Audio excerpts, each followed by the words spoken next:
écrire sous forme d'exponentielle cosinus pi sur 15 plus i sinus pi sur 15 autour 125.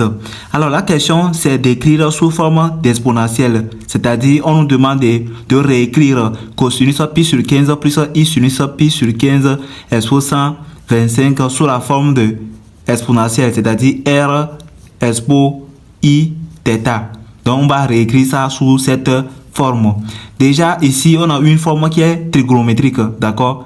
Donc la forme trigonométrique que nous avons ici, c'est ça que nous allons transformer en exponentielle.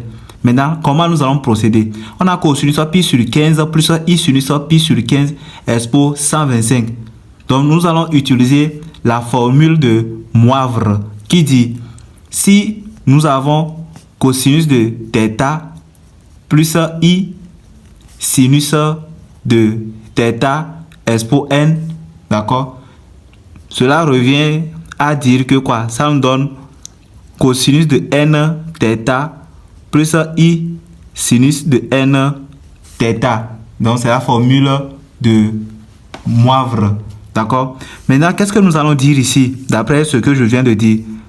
D'après ce que je viens de dire, nous allons dire que je vais faire entrer les 125. Donc on aura 125, d'accord, pi sur 15 plus i sinus 125 pi sur 15. Donc le n ici c'est le 125, d'accord? Maintenant qu'est-ce que je vais faire ici? Ici j'ai 125 pi sur 15, donc je dois chercher la mesure principale de 125 pi sur 15, la mesure principale de cet angle. Donc rapidement je vais vous montrer une astuce très simple, donc n'hésitez pas de vous abonner à ma page. Donc je vais faire 125 divisé par 15, d'accord? 125 divisé par 15, ça nous donne combien? Déjà je vais prendre 7, bon 8, donc je prends 8 fois 15, ça nous donne 120.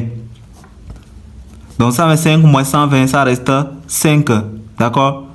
Donc je vais dire ici que quoi? 125 pi sur 15 est égal à quoi? Est égal encore à 15 fois 8 pi plus 5 sur 15 pi, d'accord? Ça est égal à ça encore. Maintenant, la mesure principale de 125 pi sur 15 est 5 sur 15 pi.